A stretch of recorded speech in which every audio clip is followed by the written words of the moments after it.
Friends, today's story will make you think deeply. We often use the name of dogs in various situations. When we insult someone, the name of a dog comes to our lips. The insult is aimed at a person, yet it is the dog's name that is tarnished. But is a dog really such a worthless creature? Have we ever thought about feeding one, even when it has been lying hungry at our doorstep for days? We never hesitate to use a dog's name as an insult, yet we never feel ashamed for ignoring its suffering. I ask you to take just 5 minutes to listen to this story. Maybe it will change the way you think. Greetings, friends. A heartfelt welcome to the Livehappy channel. The next day, Suresh set out to meet the Mahatma. When he arrived, he saw the Mahatma delivering a sermon to a group of people in his ashram. At that moment, Suresh greeted the Mahatma with folded hands and humbly asked, "Gurudev, a question has arisen in my mind." The Mahatma smiled and replied, "Pante, ask without hesitation. What is troubling you?" Suresh took a deep breath and said, "Gurudev, I want to know what benefits a person receives by feeding a piece of bread to a dog." The Mahatma's eyes sparkled with wisdom as he began to explain, "Pante, if a person truly understands the 8 benefits of feeding a dog, he will never be unhappy. By offering even a single piece of bread to a dog, a person gains 8 profound blessings. And whoever understands these blessings will lead a life of peace and fulfillment, never having to face sorrow." He continued, "Anyone who feeds a dog in this world receives these 8 benefits. They remain happy throughout their life and ultimately attain salvation after death." The Mahatma then said, "Pante, let me tell you a story. Listen carefully and you will understand everything." The story of the black dog. Once upon a time, there was a black dog. It was helpless, starving, and thirsty. It roamed from house to house in the village, searching for food, but no one was willing to give it even a scrap to eat. It wandered aimlessly, its ribs visible from hunger, yet not a single soul showed mercy.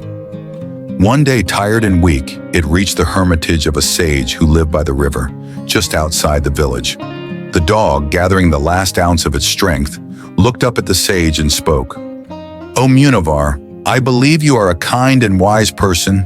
That is why, in my hunger and thirst, I have come to you. Please show me some kindness and give me a piece of bread, so I may eat and survive."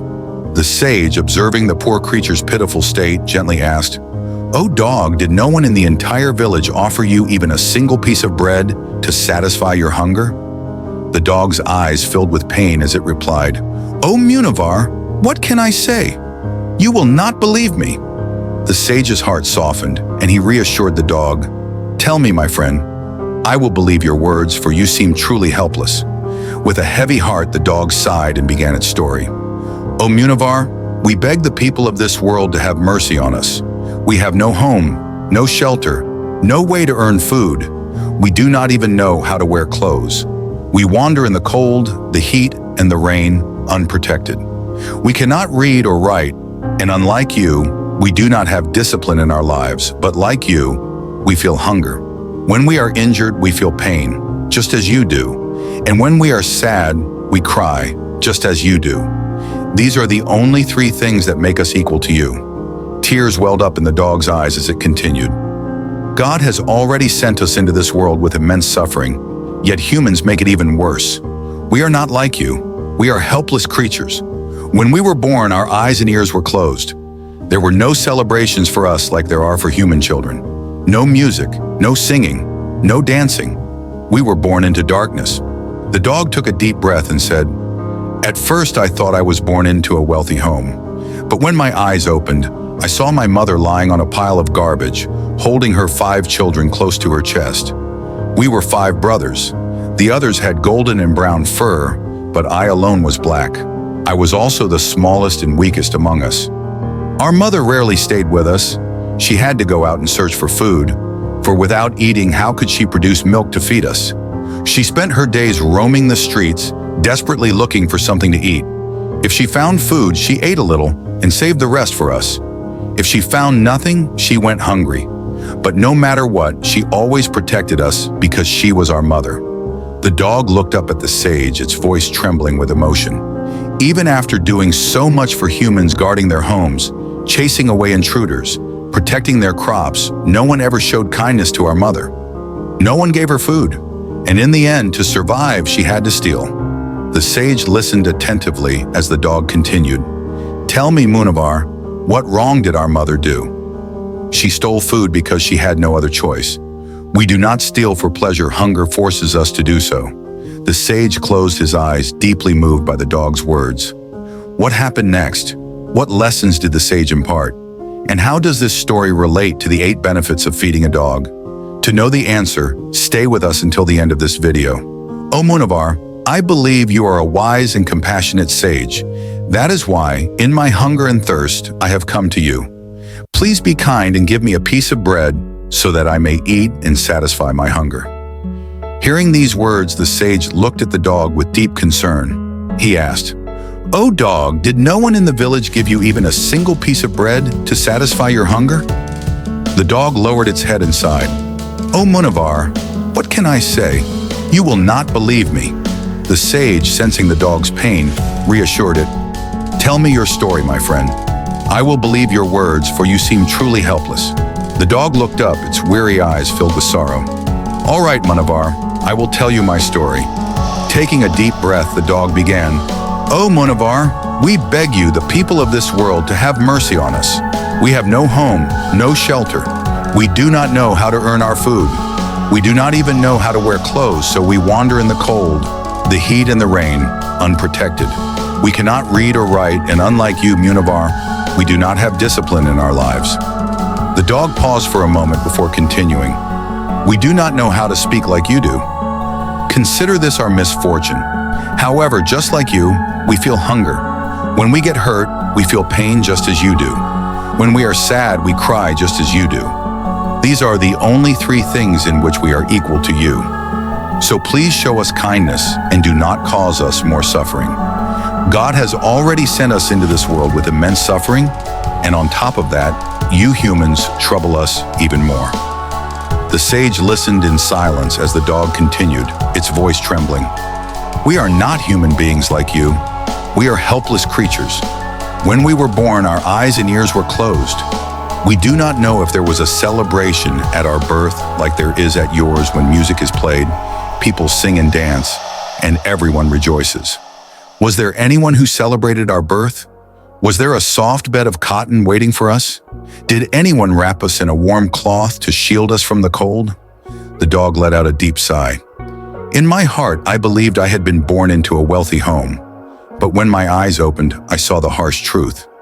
My mother, whom you humans call a bitch, was lying on a pile of garbage, holding her 5 children close to her chest. That was our first home, a bed of filth, with no roof over our heads." The dog's voice grew heavy with emotion. "We were 5 brothers.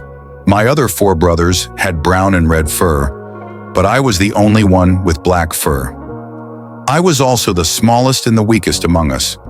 My mother rarely stayed with us, not because she did not love us, but because she had no choice. She had to search for food. If she did not eat, how could she produce milk to feed us? All 5 of us depended on her, and she in turn depended on fate to provide food." The dog's eyes filled with pain as it continued. "The poor thing ran here and there, searching for something, anything to eat. Sometimes she found leftovers thrown in the garbage, and sometimes she found nothing at all.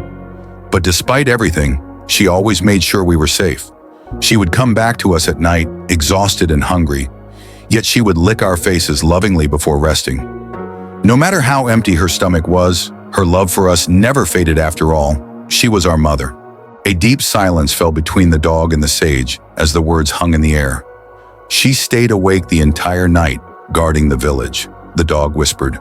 "No stranger dared to enter, for she would bark and chase away anyone with bad intentions. Even the dogs from other villages feared her and did not dare to step into our land. If any animal tried to enter a farmer's field and eat the standing crops, my mother would chase it away. She did everything she could to protect the village. But do you know what she received in return?" Tears welled up in the dog's eyes. "Despite her loyalty, despite her service, no human ever gave her food. They praised her when she guarded their homes, yet they turned away when she was starving. And in the end, she had no choice but to steal food for survival." The sage's expression grew somber as he listened. The dog took a deep breath and continued. Many times people would beat her with sticks and chase her away.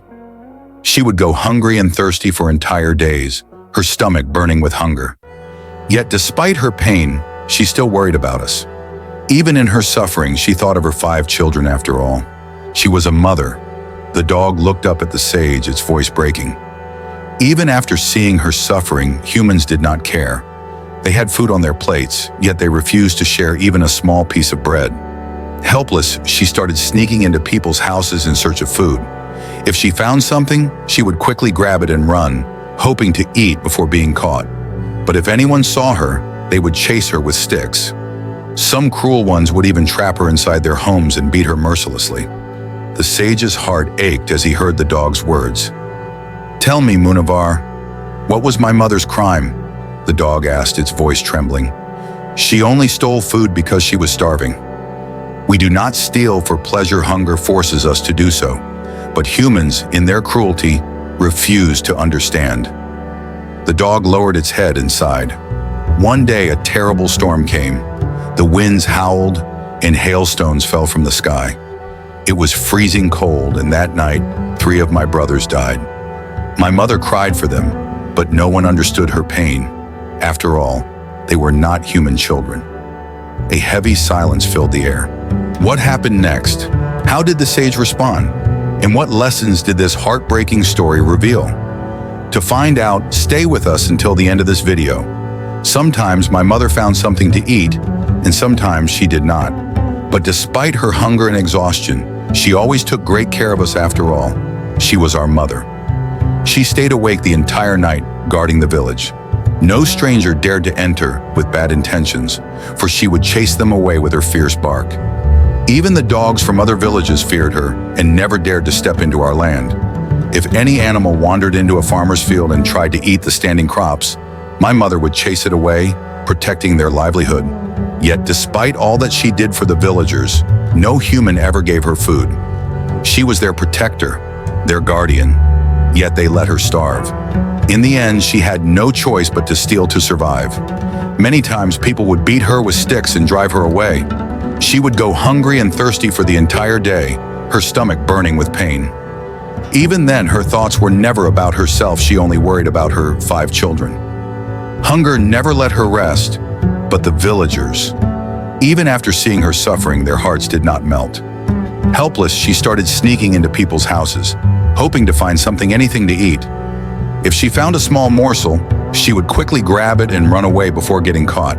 But when people saw her taking food, they chased her with sticks, yelling and cursing. Some cruel individuals even trapped her inside their homes and beat her mercilessly. They did not just chase her away, they made her suffer terribly. One evening, as she limped back to us, bruised and in pain, I asked her, "Mother, what wrong have you done? Why do they hate you so much?" She sighed, lowering her tired eyes. "I do not steal for pleasure, my child. Hunger forces me to do so." One day, a terrible storm arrived. The sky turned dark, and the winds howled like hungry wolves. Hailstones fell like sharp knives, and the freezing cold cut through everything in its path. That night, as we huddled together for warmth, 3 of my brothers died. That day, my mother cried like never before. She licked their cold, lifeless bodies, nudging them, hoping they would wake up. But they did not. She howled in pain, a sound so sorrowful that even the wind seemed to pause. But humans, they did not understand our pain. After all, it was not their children who had died. After that night, only 2 of us were left. Our mother, despite her grief, continued to take care of us. She never gave up. One day, a wealthy merchant in the village hosted a grand feast. The entire village buzzed with excitement. Large pots boiled with fragrant curries, sweetmeats were prepared in abundance, and guests arrived in their finest clothes. My mother, still weak from hunger, caught the scent of food and wandered near the merchant's house. Her stomach growled and her mouth watered. She stood near the entrance, hoping anyone would throw her a scrap. But the people there kept shooing her away. No one had the kindness to give her even a single piece of bread. Would it have harmed them to spare just one morsel? Yet she did not give up. She kept going back, watching from a distance, her eyes filled with longing. As the feast began in the courtyard, Servers carried trays of food to the seated guests. Laughter and conversation filled the air as plates overflowed with delicacies. My mother wagged her tail and cautiously moved forward, her heart pounding. She saw a small piece of bread fall to the ground. Her hunger was unbearable, and she took a step closer. The server, distracted, went inside to bring more food. Seeing her chance, my mother quietly stepped forward to take the bread. But before she could grab it, a man saw her. His eyes widened in rage and he shouted, "Get that filthy dog out of here!" Suddenly, people from all around began running toward her, yelling and screaming. Panic filled my mother's eyes. She turned to escape, but the guests blocked her path. 2 or 3 men grabbed sticks, and what happened next? Did my mother escape? Or did she suffer yet another cruel fate at the hands of humans? Stay with us until the end of this video to find out. They mercilessly chased after her with sticks in their hands. My mother, frightened and desperate, tried to escape. She ran in every direction, searching for a way out, but the guests had already surrounded her. From every corner, people advanced toward her, shouting and waving their sticks. There was no escape. Seeing no other option, she leaped over the people who were sitting and eating. The dog paused for a moment before continuing, its voice heavy with emotion. "Oh, Munavar, my mother was not as shocked about escaping as she was about what happened next." As soon as she jumped, chaos erupted. People stood up abruptly, leaving their meals untouched. Murmurs filled the air as they turned to each other in shock and disbelief. Some people cried out loudly, horrified at what had just happened. A heated discussion broke out. "The food has been contaminated," someone exclaimed. Others, more logical, shook their heads. "How can the food be impure?"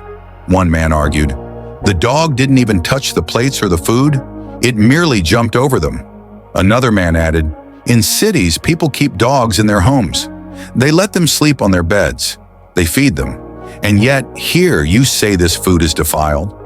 But some people from wealthy and high-status families refused to accept this reasoning.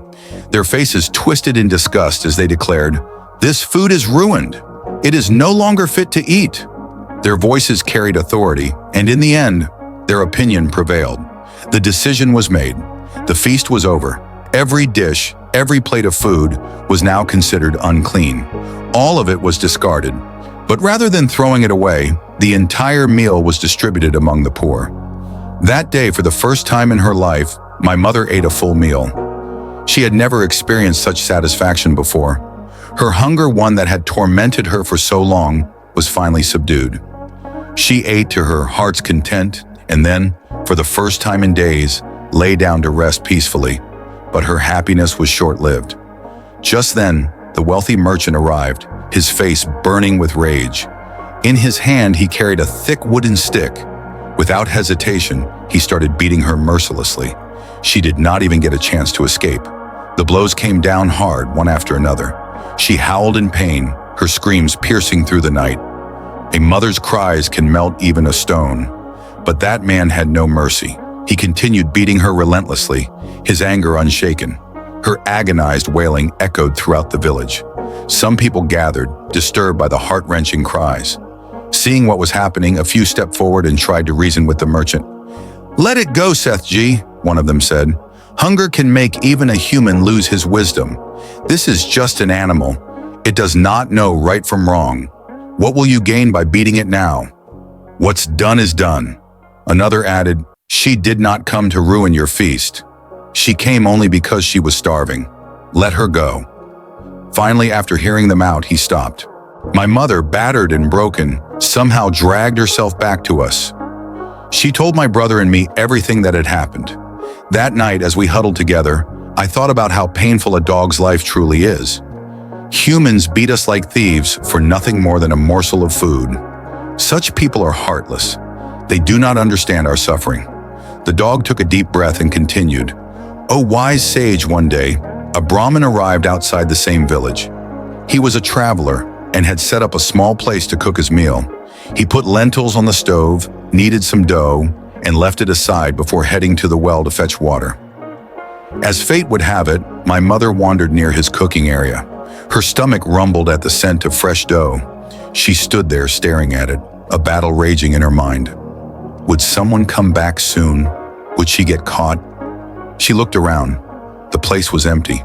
She hesitated for a moment, then gave in to her hunger. She stepped forward, lowered her head, and began eating. At that very moment, from near the well, the Brahmin turned and saw her. His eyes widened in shock. His face darkened. He dropped his bucket of water and ran toward her, shouting in fury, "You wretched animal! How dare you eat my food?"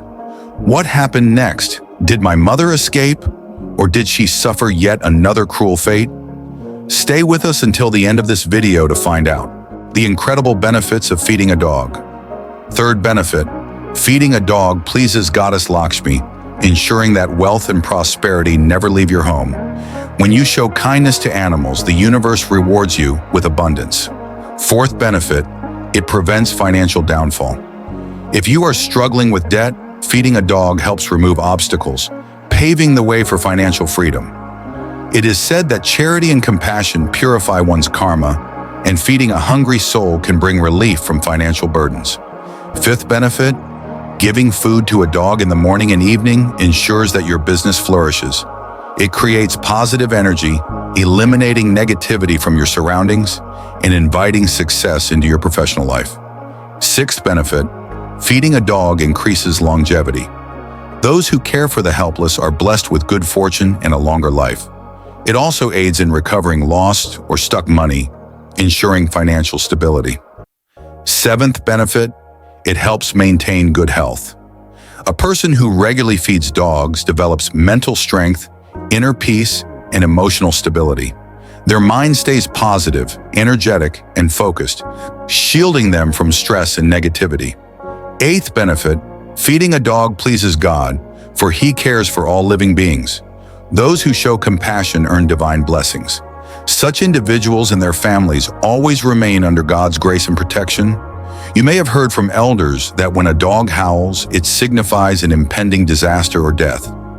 That is why one should never make a dog suffer. Instead, nurture them, protect them, and be kind, for in doing so, you invite divine blessings into your life. Applying the wisdom of Buddha to modern life, Buddha taught that compassion and kindness toward all living beings bring inner peace and prosperity.